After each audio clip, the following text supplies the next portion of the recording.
Oi, gente, tudo bom? Aqui é Glaucia Lorena, esse é o meu canal A Empolgada. Eu já peço para vocês curtirem, compartilharem, comentarem, ligarem o sininho, que isso é mega importante para o canal.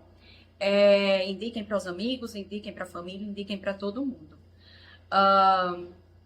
Eu tô meio arrumada que eu vou sair com amigos, o cabelo ainda tá molhado, mas tá aqui secando, mas eu decidi gravar logo agora, melhor do que quando chegar. Então, hoje eu queria falar sobre algo que foi tocado no para ler Mia Couto, que eu fui em outubro, com o autor Mia Couto e com a análise guiada pelo professor Lorival Holanda aqui de Pernambuco, que é membro da Academia Pernambucana de Letras, que eu acho que eu já comentei. E eu quero falar sobre algo que foi discutido nesse para ler Mia Couto, que é o conceito de resiliência. Como esse conceito foi transposto da física, que é uma ciência natural, uma ciência exata, para as ciências humanas e sociais, como a psicologia é ciência, tá? Sociologia e antropologia. E como ele foi transposto de forma literal. E como não dá certo fazer essa transposição assim. Segundo a física, a resiliência é a propriedade que alguns corpos apresentam de retornar à forma original após terem sido submetidos a uma deformação elástica. Então, tem um corpo, sofre uma deformação e ele volta a ser exatamente como ele era antes. Isso é o conceito de resiliência. E aí, desde 2008, na minha dissertação de mestrado, que eu questiono porque as pessoas buscam, principalmente saúde mental, que eu vou falar da minha área de atuação e de formação, buscam uma resiliência, que a pessoa que passou por algum processo de adoecimento mental, de sofrimento psíquico, de trauma, de luto, como as pessoas buscam voltarem e buscam que os outros voltem para um estado anterior a isso, como se nada tivesse acontecido. É por isso que a gente não pode pegar um conceito da física e transferir para a psicologia. Eu vou focar aqui na psicologia, mas isso serve para antropologia, para sociologia, de forma literal. Porque para a gente voltar para um estado exatamente igual, emocionalmente falando, e até fisicamente falando, anterior a um trauma, a um sofrimento, a um luto, a um adoecimento, é impossível, né? Só se a gente tiver junto uma amnésia. E a amnésia aí já é uma outra condição de saúde, né? Então não é nem um retorno ao estado anterior, é um esquecimento de tudo que foi feito, né? De tudo que foi vivido, foi sofrido, foi vencido. E aí eu fico pensando e fico analisando de como isso é cruel, como isso é exigir que a pessoa ignore pelo que ela passou, pelo que ela sofreu, pelo que ela viveu, e finja que está tudo exatamente como era antes. E eu me pergunto mais, a quem isso serve? Porque é conveniente para a pessoa voltar ao estado anterior de um sofrimento. Por exemplo, uma mulher que foi vítima de violência doméstica e que tem esse sofrimento em sua história de vida, que se torna um trauma. A quem é conveniente que essa mulher volte ao mesmo estado de se relacionar com os homens anterior a essa violência doméstica? Eu tenho certeza que não é a mulher. A ela que passou por isso não é conveniente, sabe?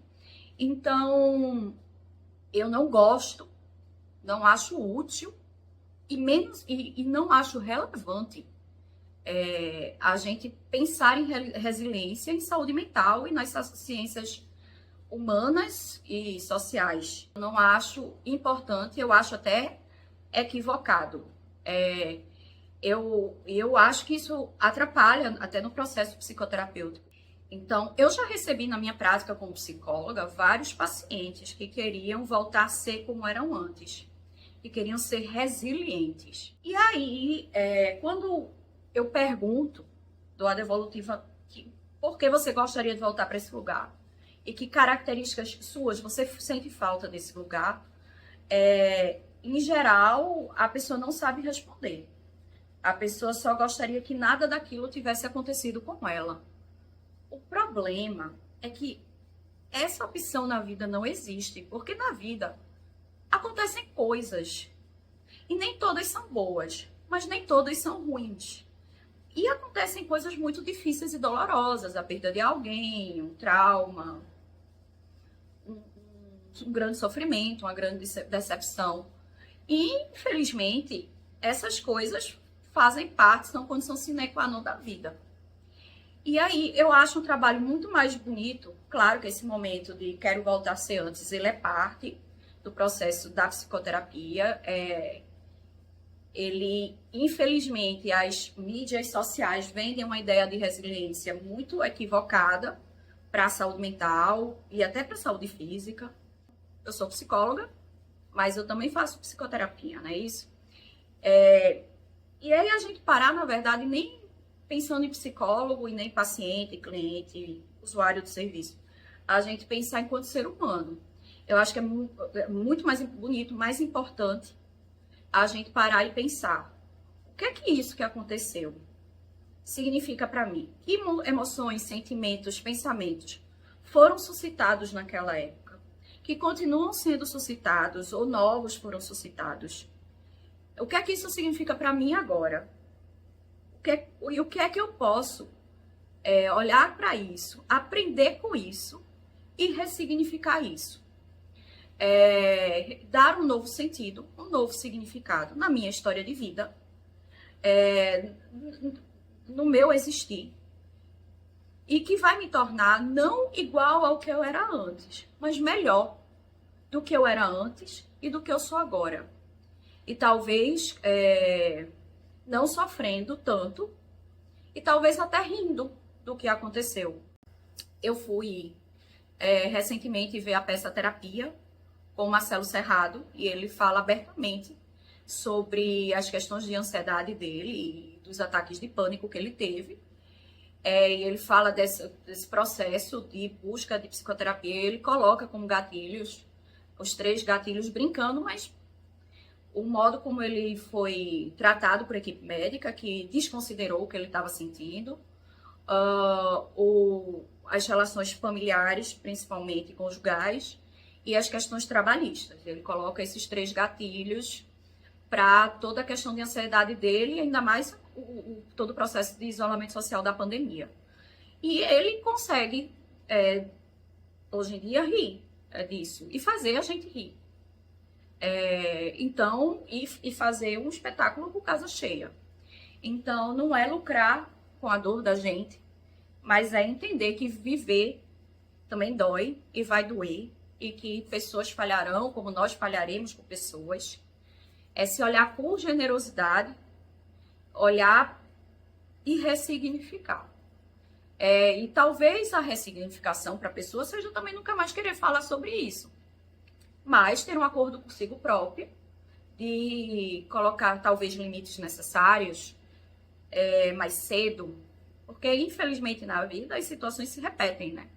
E aí a gente pode ir treinando. Então eu acho isso muito mais bonito e muito mais útil do que a gente ficar com textinhos bonitinhos no Canva, em rede social, falando sobre resiliência. Gente, a gente não é um pé de bambu, entendeu? Às vezes, a gente vai quebrar, a gente vai envergar e a gente vai quebrar. Mas a gente tem que se reconstruir nessa quebra. A gente tem que se escavar como Pompeia, que foi soterrada por um vulcão. A gente tem que se escavar, olhar para aquelas ruínas e se reconstruir. Não é que Pompeia voltou a ser o que era em 79 depois de Cristo, mas tem uma outra cidade ao redor, moderna, e tem o sítio arqueológico que a gente visita e que é muito bonito, que a gente aprende sobre como era viver no passado. Então, esse é o verdadeiro trabalho da terapia, da gente com a gente mesmo, da gente com os outros. Isso é mais bonito, e é mais eficaz, e é mais verdadeiro, e é mais sério, do que a gente pensar só um pé de bambu, vou envergar e não vou quebrar. Tá, e se quebrar, vai fazer o quê? Vai ficar quebrado e não vai fazer mais nada da vida porque quebrou? Nós não somos um conceito físico de resiliência. Nós somos muito mais complexos, muito mais diversos e muito mais capazes de aprender e modificar comportamentos. E isso, inclusive, é uma das definições de inteligência, do que pensar no pé de bambu que enverga e não quebra, certo?